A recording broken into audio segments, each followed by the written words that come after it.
How are you? I'm doing awesome. How are you? It's good to see you again. Yeah, thank you. You too. So first questions. Yeah, I I mean, I know. know we're recording, but we Yeah. do edit. Anything off limits? Anything I should avoid talking about? No, not at all. No, get what's it? What do they say? The mess is in the message. So yeah, that's for me. Whatever you want to get into and talk about, nothing off limits.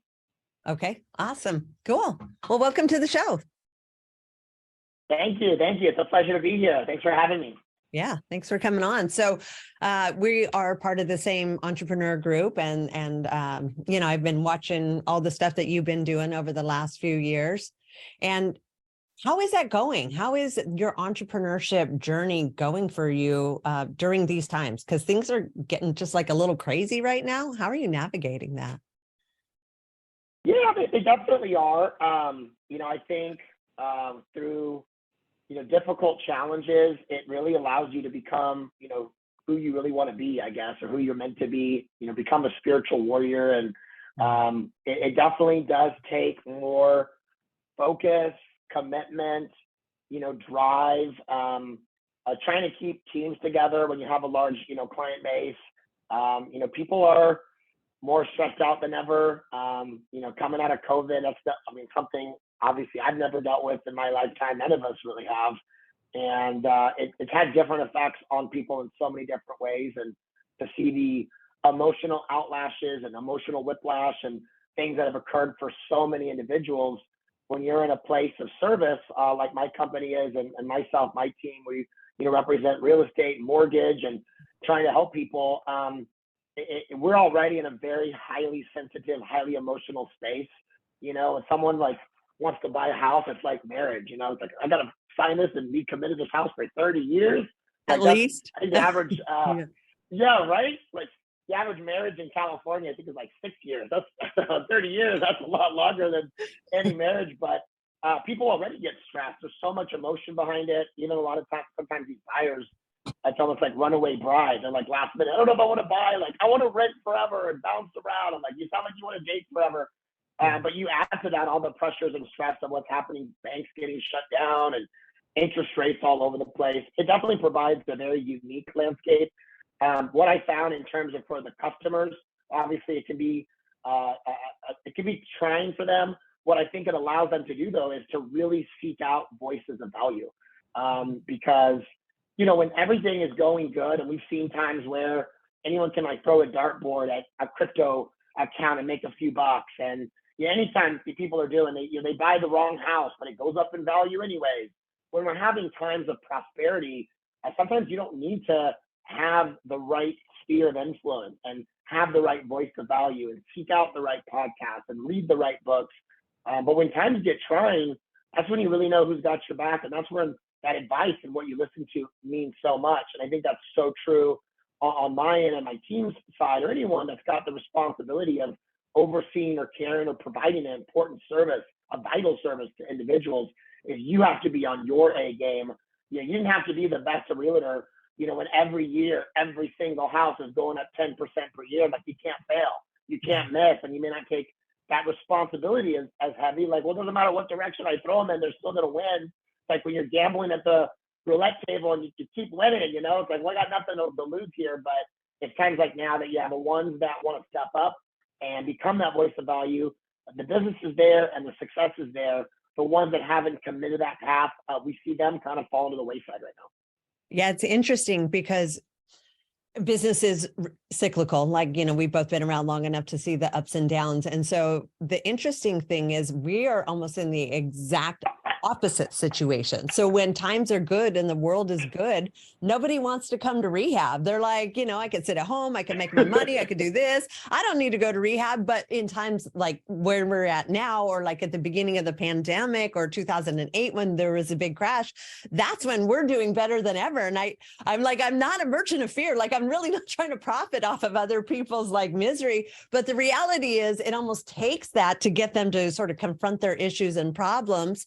And you're right, when we're starting to bring in more people, although I'm still waiting for insurance to let go of their money and pay us, but That's a whole nother subject. But yeah, it's, for me, it's the, when the world is doing good and we're struggling to survive, it's navigating and keeping my people engaged and on track and trying to help and not downsizing, because I know when things start going bad, we're going to need all those people to help and continue doing what we're doing. So we're almost in the exact opposite cycles in our business. I love what you said, and I think that's so true, especially for a lot of folks in my industry. It's high pressure, high pressure sales, dealing with people's financial situations and their emotions. People in mortgage and real estate have the reputation to drink, or other things. It's a high pressure, put in long hours. I've definitely had my struggles, with both drinking, drugs. It's something I think that it comes a lot with this, roller coaster. You're up one minute. We're like bipolar industry, because one minute you're like, oh, everything is amazing, I got 3 sales, and then the next day I lost all 3, the world's coming to an end. So you get this, really highs and lows that are difficult. But I think in a positive thing, what you said, what my takeaway would be is, in an environment like this, when you truly do put your feet in a fire, sometimes that's what you need to really decide who you are and what action you want to take. I heard one of my therapists one time said, don't rob yourself the gift of hitting rock bottom. Sometimes, you got to hit rock bottom, whatever that may be for you. For different people, it might be, not making enough money, getting fired from their company. I don't know, maybe losing access to their kids, having that breakup, whatever it may be, when they just realize, I wasn't real happy, but I was getting by, like you mentioned, when you're kind of skating by, and I'm not really killing it here at the company, but there's just so much business. I'm making a few bucks and I'm happy enough to get by. But sometimes it's like when everything dries up and you hit rock bottom, so someone finally do that uncomfortable thing of looking within and making some real serious changes, in your life, which, changes come from what? Space, repetition, or emotional impact. And if someone doesn't have the discipline or the goal for that space repetition, sometimes those big life changes come from emotional impact. And that, that desolate feeling of hitting whatever that rock bottom is for you, sometimes can be the trigger, the spark that gives someone the opportunity to turn their whole life around. Absolutely. Well, like in my business, people don't come to rehab just because it sounds like something fun to do. Usually there has to be some reason that's prompting that, whether it's an ultimatum or they lost their job or they're going to go to prison like me. There's something that happens that actually prompts it. But I often feel like due to the amount of tools that we give people and the reconciling of their past and handling their traumas and learning mindfulness and fitness and all the things that we do with them, they end up in such a better place by having confronted and dealt with the hardest thing in their life. They're actually better off than the majority of the world, who are sort of skating by on just like, not having to work too hard, things not being so bad, just sort of mediocrity. Like it jettisons them up into this other range because they really had to do the deep dive into the work and the things like that. So it truly is a blessing to be able to overcome adversity with the right tools. I agree. I absolutely 1000% agree. I think for those folks that, let's use it like you mentioned, going to rehab, I would wear that as a badge of honor, especially if you use that to find the tools to become better. I think that's what most people need to do. I've had various levels of success, even starting from a young age. I graduated high school at 15, first college degree at 17, started a company at 19, had a lot of success. I've made millions. I've been bankrupt twice. I've moved back with my parents in my 20s, most humiliating, embarrassing thing ever, after being on stages and traveling the country and then knocking on the door, mom and dad moving in. The passing of my dad, one of the hardest things I ever dealt with. And while I would never wish any of those tribulations that I had on somebody else, I'm so grateful, and I hope everyone has the opportunity to find what I found through whatever hardships they had to endure. I hear people all the time tell me, like, why does Warren Buffett say, I ain't giving my kids money? Like, let them learn on their own. Why do the rich or people that have not want their kids or their family or their loved ones to have it, quote unquote, too easy? What does that mean? Why would you not want people you love to have it easy? Isn't that what you would want? My first mentor, Brad Hager, we were joking about winning the lottery. He's like, my God, that would be a nightmare. I hope that never happens for you. I'm like, sure. Why wouldn't you want me to win the lottery? And I learned later is because he didn't want to rob me of what he knew I could learn and the man I could become to go out and create, the financial freedoms that I wanted to on my own. It's given to you. sometimes you lose the ability, the chance, the opportunity to go out and earn and learn those gifts. And so I feel that to say, I know I wouldn't have, be the man that I am. I've got a long way to go. And it's a constant, growth process where they say, if you're green, you're growing. If you're right, you're rotten.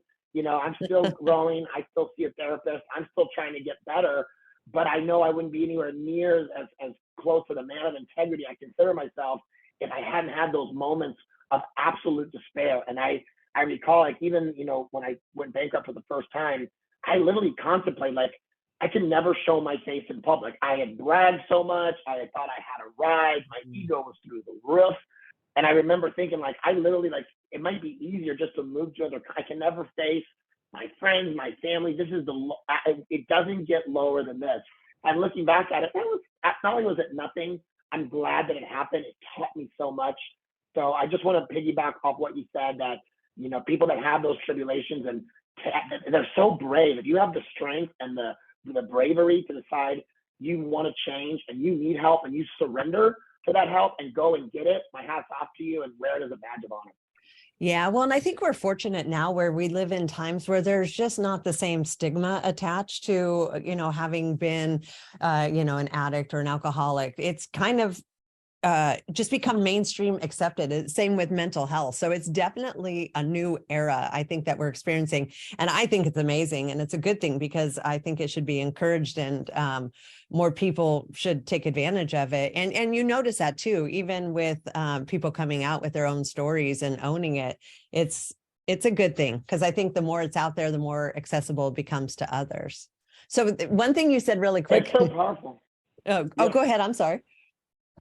No, I was gonna say that's so powerful, and I think you're 100% right. I mean, it's changed. I mean, here, me and Southern California, it's like we do all the weird shit first, right? They're like, I remember a while ago, like yoga used to be like, you're a freak if you did yoga, and then everyone does it. Now it's so cool. People that don't do yoga post about it as if they're doing yoga just to look cool. Like, it starts to become mainstream as these things change, and I think I'm so happy that it's become more mainstream. Holistic healing, getting your self-help. Getting therapy, going to rehab, admitting what your addictions are.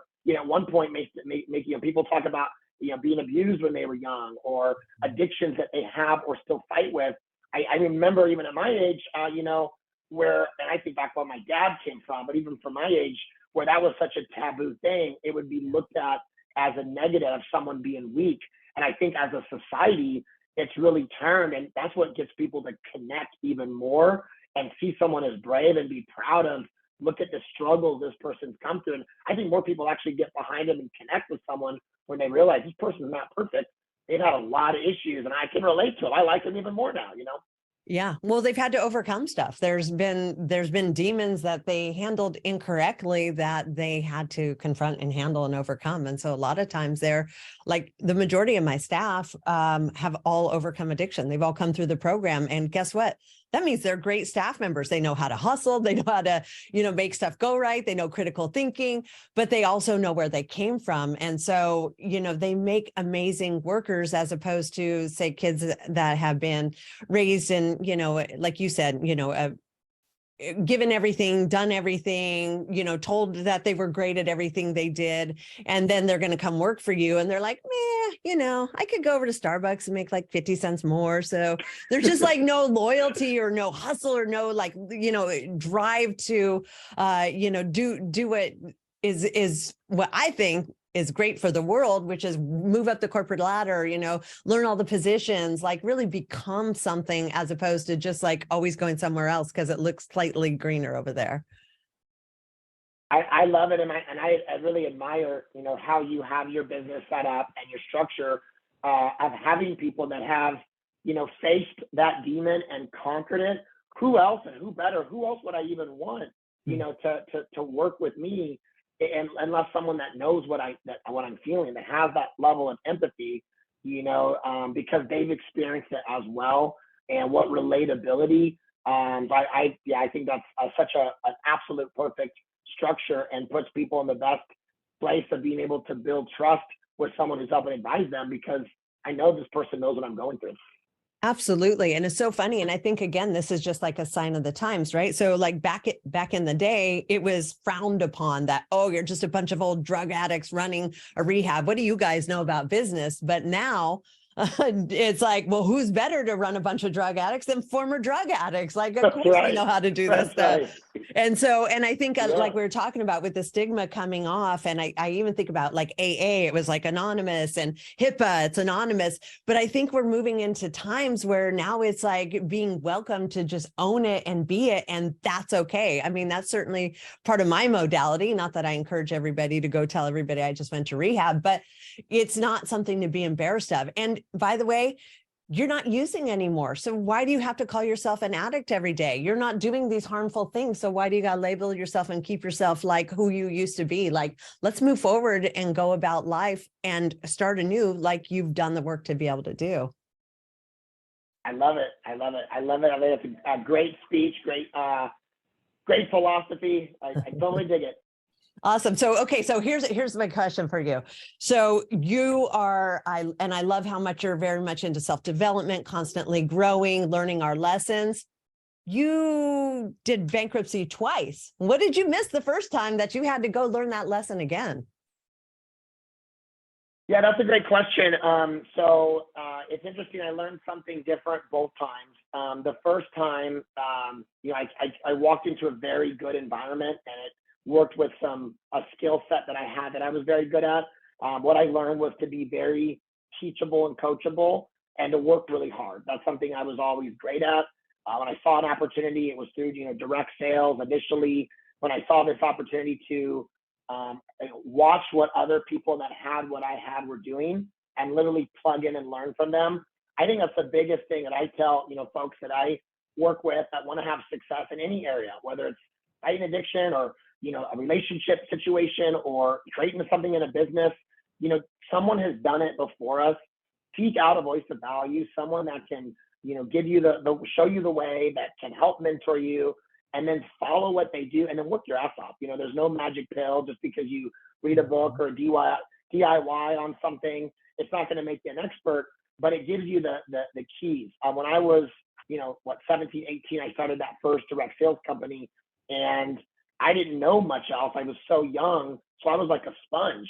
I didn't have a bunch of years of things to unlearn. And I literally can remember the sales presentations of the top, these multi-million-dollar earners. And this is back, we had, cassettes back then, no phones, but I would record a cassette. Like, do you mind if I record you? He's like, no one's asking that, but go for it. So I had this little micro recorder. I recorded it, and every day I would just listen.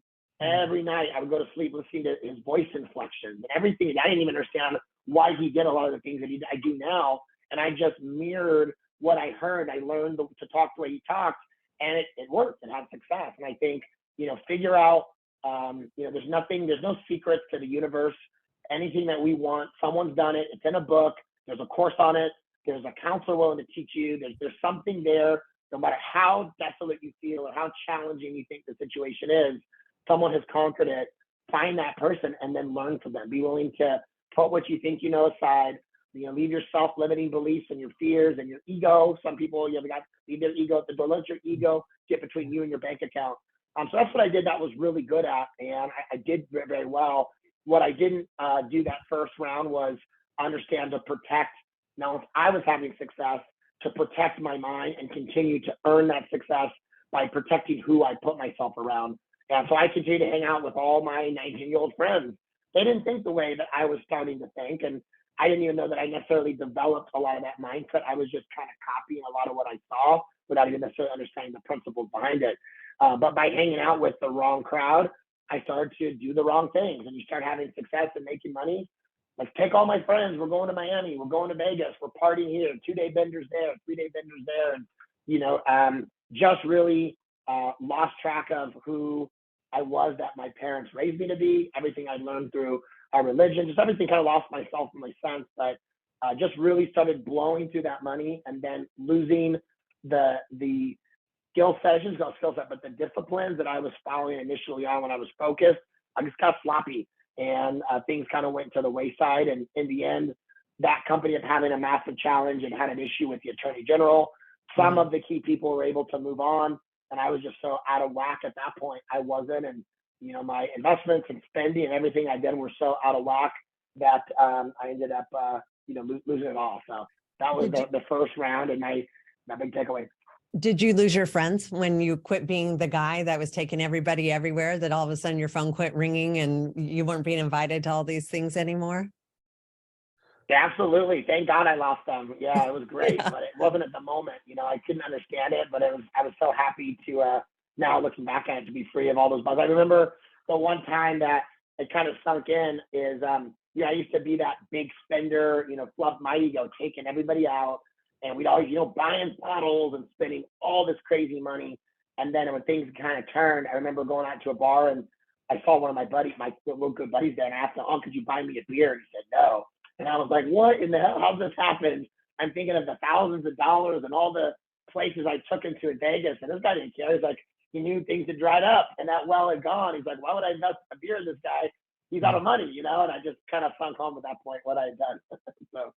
Yeah. Well, like you said, those times are blessings. And I've had a few in my life too, where the universe sort of shed me of people that I thought were my friends and they weren't. And at the time it sucks. But then afterwards you're like, thank God, because you know, it's impossible to grow when you're being tethered by people that are trying to pull you down or happy with you being down and they don't want you to grow. Yeah, it's so true. And I've learned that as I've become more mature that, you know, what I put into my mind will manifest itself into my reality. You know, so your mind's a garden and you got to be very selective of what seeds you allow yourself and others to plant because they will grow whether you think you're watering them or not. And, you know, that, you know, person you hang out with once a week that you think, oh, it's not going to affect me that much. I hate to tell you, it's going to affect you. You know, how much is maybe up to several variables, but nothing has no impact. Nothing has no effect. You know, the books you read or don't read, the people you hang out with or don't hang out with, the music you listen to, the events you go to, your entire environment does shape up your mind. Nobody that I've ever met has the mental strength to be around situations and lock their brain out and it not affect them. You know, our brains are generated that way and we're soaking up people's energies and frequencies and their thoughts and their process. And if you're not careful with that, it will manifest itself and you might not like what comes out. Yeah, that was one of the key pieces of interesting stuff from one of the entrepreneur groups, Arte, that I was in. They talk about is, you know, be selective about the 5 people that you spend the most time with, because that's who you're going to, you know, be influenced by the most. And I thought about that because I've always been a very social person. And so I have tons of friends and tons of groups and tons of this and tons of that. And then after sort of the cleansing, I had to sort of like reevaluate, well, like who should I put in that 5? And that 5 should be like the best of the best, because I want to be the best and I want to do the best by my people. So be selective. Like I don't have to be invited to every party, every get together, coffee with my friends, work out with that person. Like it's good. Like, you know, and I realized for myself, like one of the best people I can be around is myself, because I'm a pretty positive person. So why not put myself as one of those people that I want to hang out with? I love it. I think that's amazing. I totally agree. And I think you said it so well, because that's, as I look back at it, that's really exactly what happened to me is in the beginning, I was trying to learn and grow and figure this business out. So I was spending all my time, I wasn't partying, I wasn't hanging out with my friends. I was spending all my time leveling up, spending time with people that knew more and were achieving more to learn from them. Once I sort of memorized their patterns and learned, you know, some of their skill sets and then started having success, I got to the point where I kind of figured I arrived and then use that success to now go back and spend time with all of these friends that didn't bring much to the table. In fact, they only ended up bringing me down. And so you've got to be really careful. I think we all go through various levels of success and failures. And sometimes, like you mentioned, when everything's going good, is sometimes the people think, I don't need to keep going to the gym. I feel great. I don't need to, you know, take my medicine. I used to have it with my grandmother, and she would get really sick because she wouldn't feel good. And she'd take all of her medicine and then start feeling good, think she doesn't need it, get off it, and then high blood pressure, have these challenges again. It was like this constant take. So I think to be really cautious, even if we're having a good month, a good week, a good day, don't abandon what it was that you learned that got you there in the first place, the disciplines, you know, the structure, whatever it is that works so hard to start leading to some better days. Don't abandon that, because you're surely going to fall back, you know, and backslide to where you came from. Yeah. Well, and I think that's like the important one to really keep in mind, like you said, when things are going good, because, I can just ride this out. Now I have more time to have fun and do all these other things that I really want to do because things are good. And we drop out like the basics and quit growing. And I love that you put in your life a constant reminder to keep growing, even when times are good. Don't wait for things to go bad. Just keep the routine in, good, bad, indifferent. Especially like I know for myself, working out, that's been a really big one. I used to be someone that would always find an excuse to not do it. And it was because of 75 hard and these different things, just the consistency of forcing me to do something every single day and not taking the breaks. And that's where the magic is that consistency of constantly doing the work.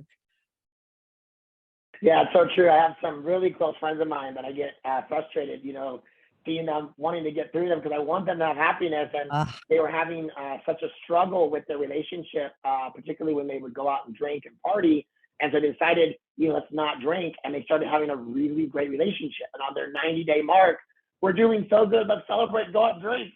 Of course, what happened? Got this huge fight. He moved out.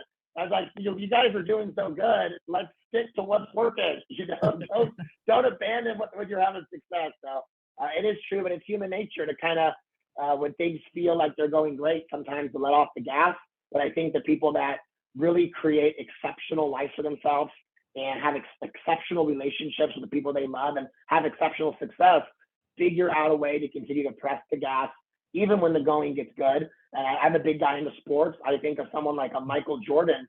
He's already MVP of the league. He already wins a championship, but he never wanted to take his foot off the gas. He had to find ways to motivate himself to the point where he would invent slights that maybe other players said or did to piss him off so much. So he would find that extra gear. These poor guys were like, I didn't even say that, dude. Like, why are you coming to me? But that's what it took for him to figure out, I'm never going to let off the gas. I'm going to continue to find a way to stick to what I believe in and push myself forward. I love that. Yeah. Tom Brady's another great example of that. Steph Curry, like they just have such a passion for it that quitting is not even in their vocabulary. I love that. So do you feel like, and I know, well, let me ask you this. I feel like the people that I run into problems with who are like, oh, that's good for you, or that's nice for you. People just don't want to put in the work though. And people, that's a very broad category, and I'm not going to say that, but people who want to change and constantly say they want to change, but they're not able to change. They're just looking for that quick fix, and they don't want to do the work. And I think there's a great underestimation of how much work it takes to be successful in each of these different areas. Yeah, I totally agree with you. And I think that's where each person, has to figure out why they're doing it. When when the why is big enough, the how doesn't matter. I dealt one of my first experiences with rehab came from my grandfather. On my mother's side, he was a very bad, coming out of the war, was a very bad alcoholic and very abusive in the family. And it had a ripple effect through, I was just as a grandchild living in a different city. A few times we would visit, it was just a ripple effect on everybody. And I don't know that he, ever would have changed. I mean, it had been 30 years of doing what he did, where it got to the point where my grandmother finally decided to step up, spoke with the family.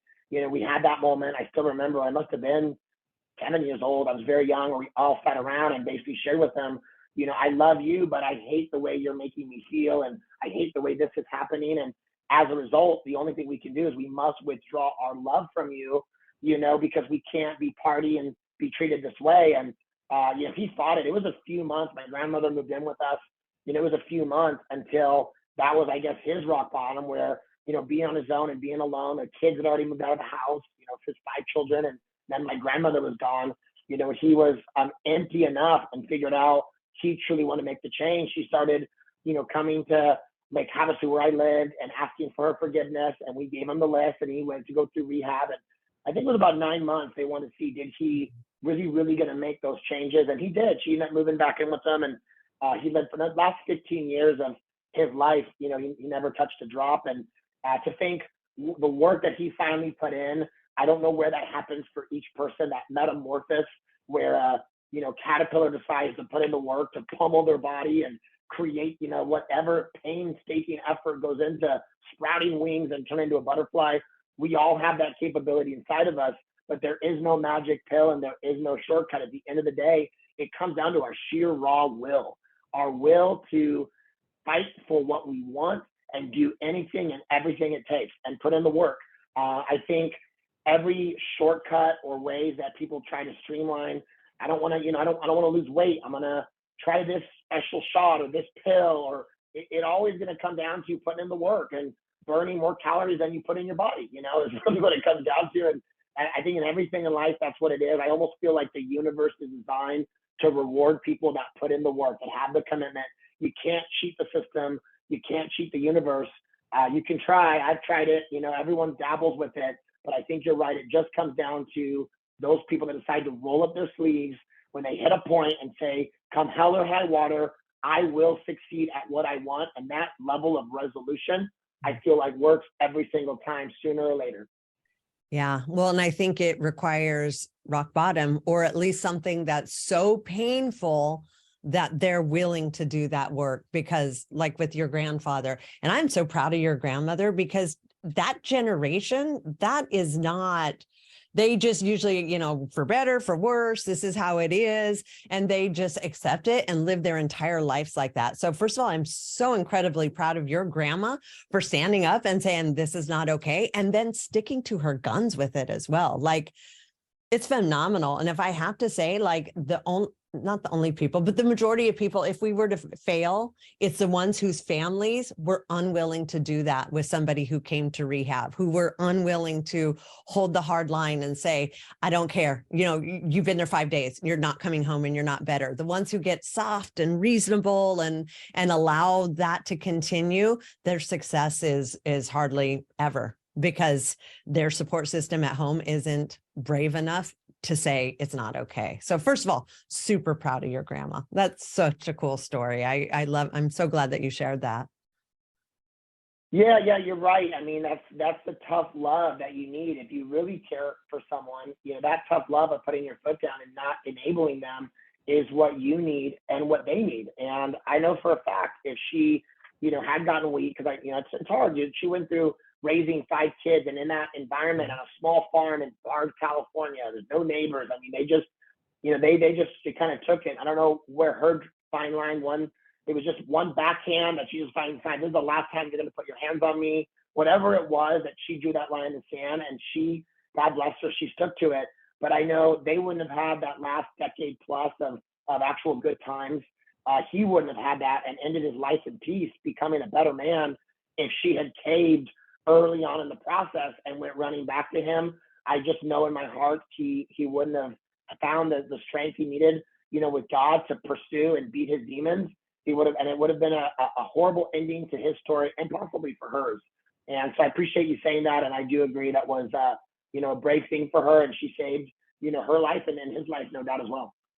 Yeah, it's interesting. I was just talking to my admissions counselor today, and we struggle even on people coming in like, hey, okay, he says he'll come in if you let him have his phone and you let him do this and that. And they're so desperate to help, but their help just perpetuates the condition. So, not only is the person who has their problem a problem, but the people around them, it just affects everybody, and it's very difficult. And it's hard to stand up to people when you feel like it's life or death. And if you just do this one exception for them, then they're going to be okay. It's like, no, it's that one exception is why they are the way they are.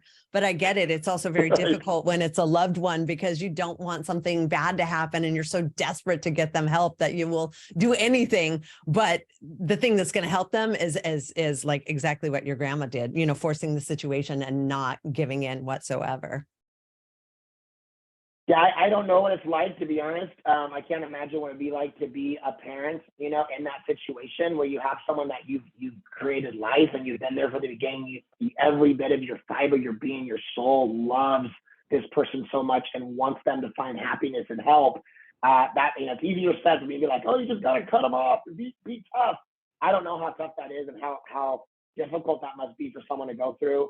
And my hats off to anyone that finds themselves faced with that challenge and finds a way to keep their foot down and know, however you have to sell yourself and know and convince yourself, as bad as it feels like this hurts, that I'm abandoning this person, I know what I'm doing is for their long-term best interest. And come to facts with the, acceptance, the matter that this may not end well.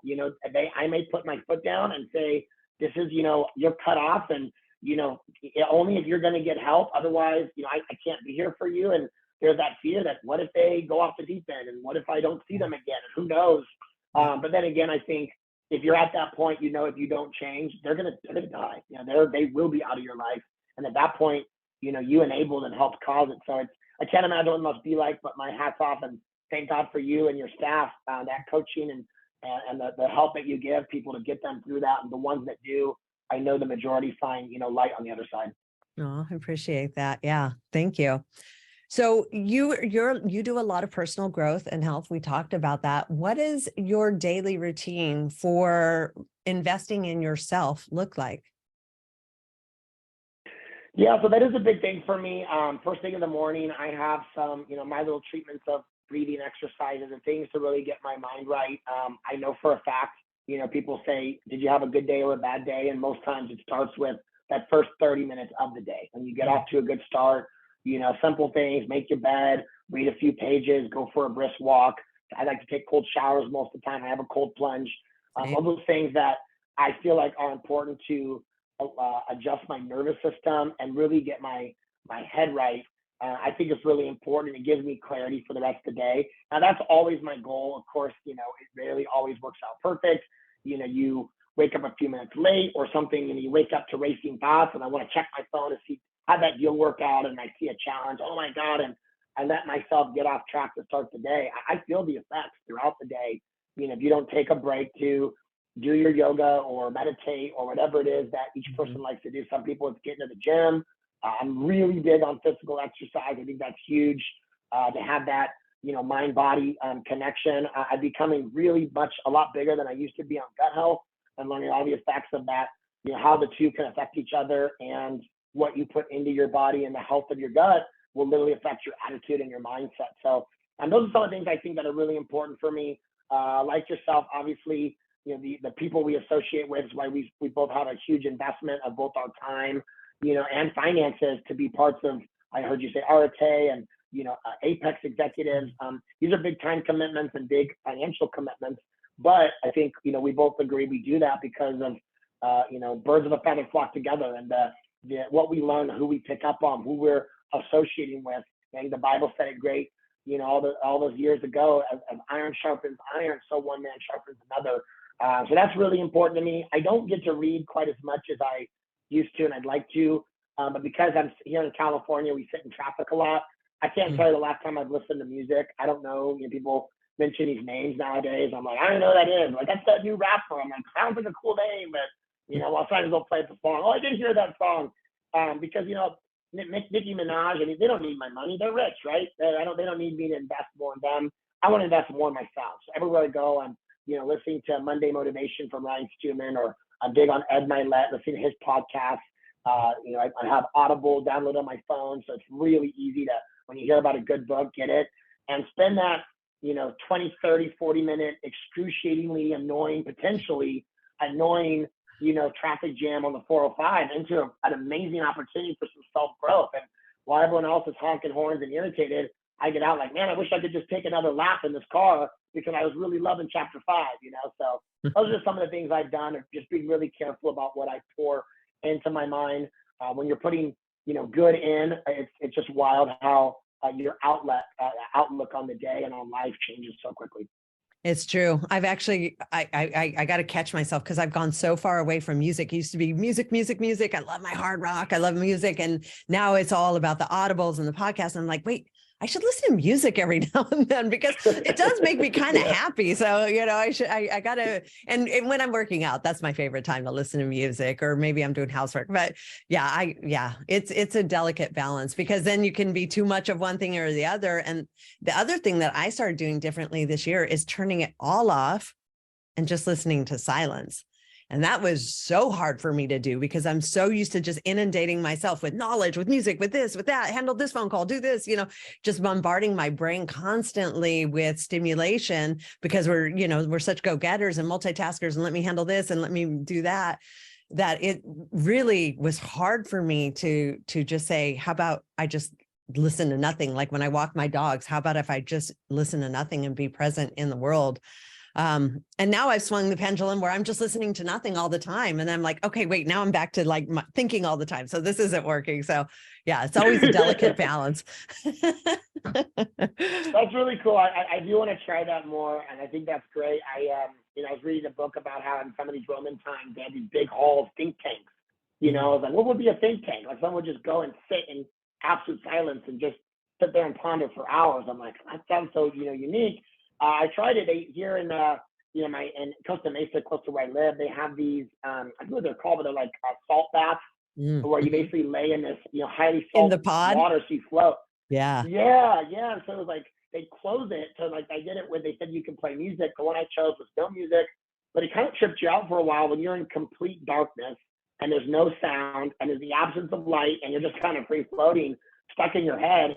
Man, I felt like I was in there for like 4 hours. And the guy's like, you're there for 15 minutes, bro. So it is, we are, it's difficult nowadays with the Instagrams and everything that's available to us with devices to sometimes shut it all off and be within ourselves. And I admire that you're doing that. It's inspired me. I gotta try that on my next walk and see if I can take the earbuds out and shut off Audible and just be within myself.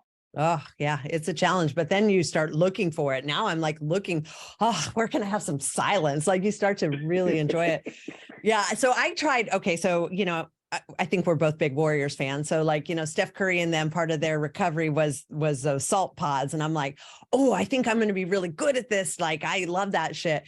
I got in there and within 10 seconds, I had to pop that thing up. Like it disoriented me. I felt dizzy. I felt claustrophobic. I'm like, who am I? I thought I was tough. I could not handle it whatsoever. I don't know what it is about that pod, but I couldn't do it. So the fact that you lasted 15 minutes is pretty cool. Okay, cool. Well, you make me feel better. I appreciate it because it was one of the hardest things I did. I felt like I put hours into it. Yeah. So it wasn't as long as I thought. Yeah. I couldn't even do it. I haven't even tried it since I'm like, it's not for me. I'll try other stuff. But one thing that we do have in common, so your cold plunge, I also have a cold plunge. What is your routine with that? Do you go for time? Do you try to outdo yourself? Is it a set routine? Where are you at with that? Yeah, it is. So I try and, for me, it's easier when I get myself a little worked up. So if I can take a brisk little walk or a jog, kind of get my, little sweat going or get my body temperature higher, it's easier for me. I almost kind of look forward to cooling down. Yeah. That's kind of the trick that I use. It's really hard for me to go from like a nice, comfortable state of sleep and go straight into cold. It's just really shocking for me. So I'm kind of easing my way into it. Although I do know people that do that and swear by it. So that's the way that I do it. I mostly do it by time. That first minute is always the hardest for me. Sometimes I feel like I'm in a rush and I'll get in less than. If I can at least get through a minute, then my body starts to adjust. And minutes 2 and 3 aren't that big of a deal for me. My goal is usually 3 minutes. But I always got to make sure if I get in there, I got to stick to that first, at least a minimum 90 seconds. And that's where I think I thought I get the biggest bang for my buck. Yeah. Once I get through that 90, then I'm pretty golden. Towards the end of last year, I was working up to almost 5 minutes because I wasn't getting that shiver effect. So I'm like, oh my God, I got sitting here for forever. Like, what the hell? But like you, so I do an infrared sauna. So I'll do like hot yoga in my sauna. I probably spend way too much time in there. I'm like 2 hours. I am like good and heated by the time I hit that cold plunge, which is what enables me to be in there because it feels super good after that. But these people who have like cold plunges and they live in the Midwest, and so they're cold plunging in the snow. I'm like, no freaking way can I do that. No way can I do that. That's brutal. Yeah, that's the real like mindset right there when they're able to do that kind of stuff. Yeah, my dad would tell me about that. My dad was born in Chicago, and they used to have what he told me is called the Polar Bear Club. And so it was a club where these guys that would go and jump in the Michigan River Lake or whatever these areas were freezing cold temperatures and get in for a few minutes. And they all there. He had his cool jacket with the little Polar Bear Club and his number, and he was really proud of it. But I guess these are the original pioneers of the cold plunge. Yeah. And they probably didn't even have all the science and the facts that we do now, which tells us why we should be doing it, which I wouldn't be if I didn't think it was like that good of a benefit, because I hate the cold. So the fact that I even do it, it must be really good for me. Do you do the Wim Hof Yep. breathing? Have you delved into that? I have. I've been trying that. Yeah, I seem to really like it. Yeah, I tried that, but I get kind of lightheaded. You do that for like 30 seconds or something, right? So every time I do that, I get lightheaded. I'm like, I'm not sure this is a good one for me. It was hard. I remember when I first started doing breathwork classes, and I'm like, Mm. my goodness, like I thought it was going to be fun to go in there, and I was like exhausted 15 minutes in. They're like, no, it's work. That's what we call breathwork. Like, you're working pretty hard, and by doing it, you do start to, feel lightheaded. You're literally getting high through oxygen. You're forcing so much oxygen down to the deep fibers. We get to breathe in our upper apex so often, breathe shallow with our lifestyles, and me sitting in front of a computer 10 hours a day. We breathe shallow and we don't get down to those deeper fibers, and forcing that breath, like you're mentioning, to force that oxygen into our blood. You can get lightheaded for sure. Wow, I love that. So do you actually go to a class and do that just breathing? Interesting. Yeah. Yep. Yeah. They have full breathwork classes, and 45 minutes. Well, they'll kind of guide you through it and then give you the opportunities of, 3 breaths in and then hold and 3 breaths, and they'll go over and over. And it's pretty wild, because I remember the first class I went to, the gentleman that took me said, be prepared for pretty much anything. There's a lot of different experiences where that people, literally grown men doing this, will just break down in tears. Like, you can have full emotional experiences while just being in your head and going through this intense breathing. So it was really very, very, very eye-opening for me. Wow, that's fascinating. And have you read that book, Breathe by James Nestor, or Breath, I guess? No, I haven't. Fascinating, because he talks about, and this is why I really, breath work is something I want to get into this year, but he talks about the evolution of man. And like, if you look back at cavemen, like their noses were very widespread. And they always breathed through their nose, and that regulated their central nervous system and all the health benefits from getting enough oxygen. But as we've gone on in time, if you notice, our noses have way narrowed, and now there's this derogatory term called mouth breathers, because it is not good for you to be breathing through your mouth. You don't get as big as a breath. And so there's techniques to train you to, breathe through your nose and not your mouth. And then how many health benefits come from that, like handling anxiety, blood pressure, all these things, just from learning how to breathe fully and correctly and through our noses. Interesting. I'm going to have to get that book. I never thought about that. As you were saying it, thinking of, pictures and what I've seen from, earlier men earlier on. That's really true. And that's fascinating. I'm going to look into that. Yeah. Well, and they're saying, so many common ailments that we go to doctors for could be handled just by breathing. And so we've tried all this crazy stuff. So you can tape your mouth shut at night, and it forces you to breathe through your nose. So then you wake up more rested, more energy, more ready to hit your day, because you're not snoring, you're not doing all these other things by breathing through your mouth. It forces you to expand your passageways and get more oxygen throughout the night. That's amazing. I'm excited. I came on the show. I learned something new. I got to go get that book. Yes. And then there's another one when you're working out. So the top CrossFitters, they invented this device called an airwave that you bite on when you're working out, which forces you to close your mouth and do your entire workout breathing through your nose, which I've tried. It's really hard. I'm like, oh my God, I'm such a mouth breather. Like, holy shit. Now I look at it as a bad thing, but if you can train yourself to just breathe through your nose, the health benefits and the oxygen is just 10 times higher than using our mouths. Yeah. Yeah. You know what? I did see that. I remember I was watching a UFC trainer, and they were showing his, videos of him training. And I saw that. And I'm like, what the heck? Why does he have a mouth guard? And they explained that to me, that it actually expands his lungs, increases his endurance. Everything was happening. He was sweating twice as much. His body was working harder, but it was building his endurance. And it's amazing that, some of the things that we're given, naturally through God, use some of these tools better, and maybe we have better results. Pretty amazing. Yeah. Oh, yeah. Yeah. There's a ton of those. And I feel really fortunate that we live in times where there's so much science and cool stuff out there floating around, like your breathing classes. Like, I'm like, I got to find myself a breathing class because I realize I just Yeah. see the benefits. It's pretty awesome. Like, have you had any deep emotional reactions in your breathing classes?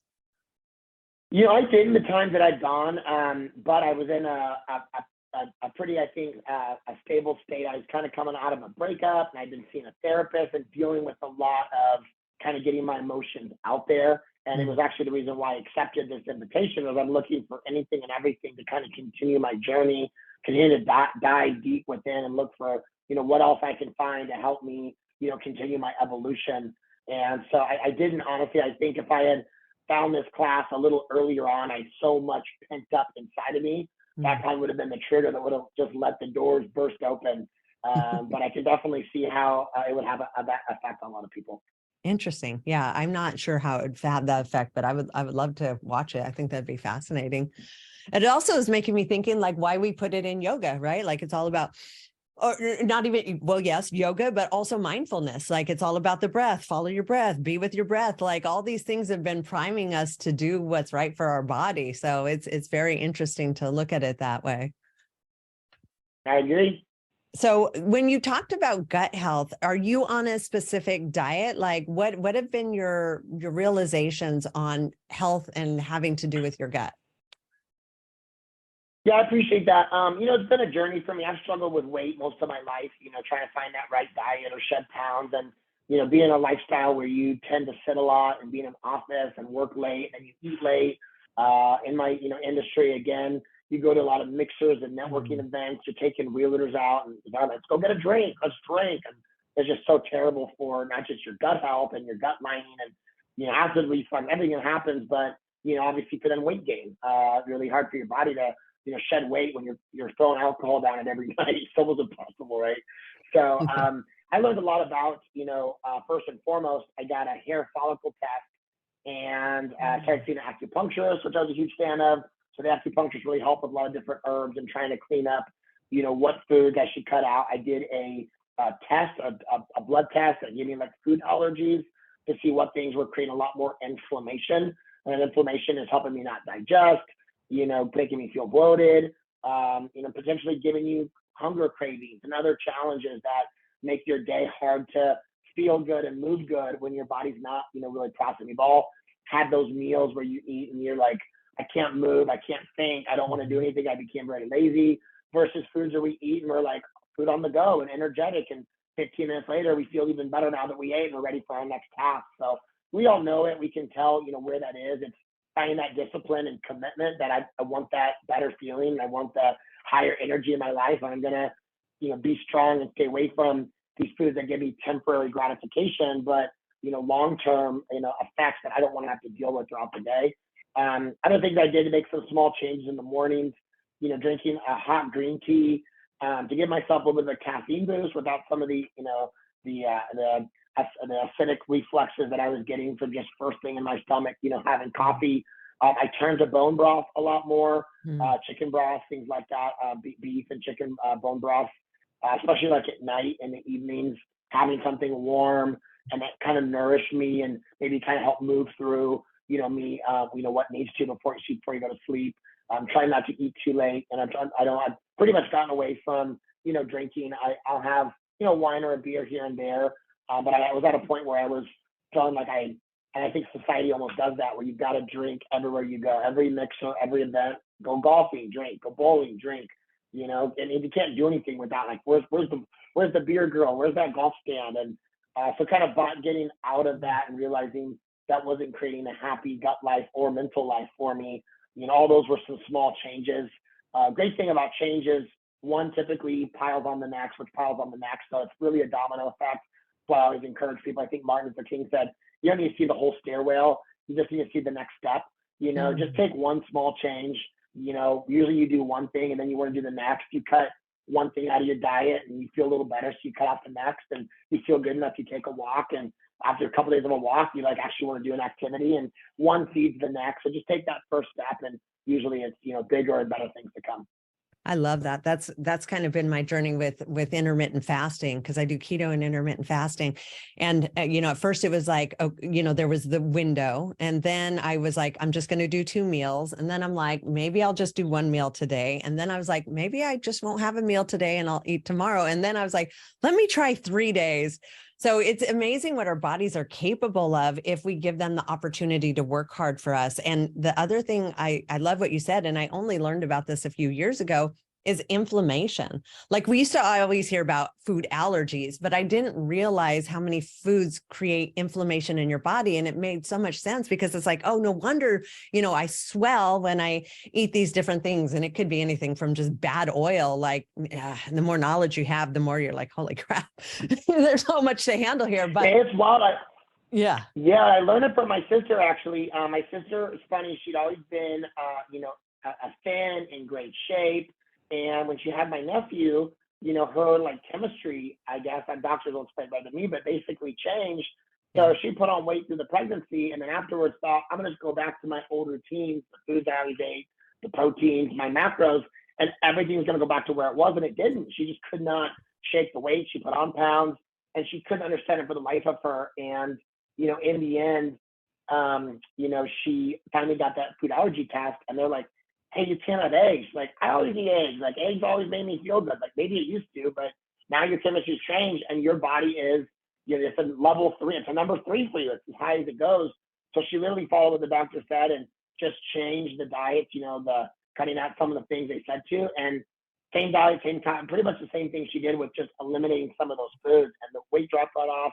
Her bloating went down. Her energy and her moods increased. So it's really crazy how you can make an impact. And it's not even like certain foods are bad. Certain foods may be good. They just may have a bad effect on you. And that's Right. why getting it checked out or being in tune with how you feel is so important.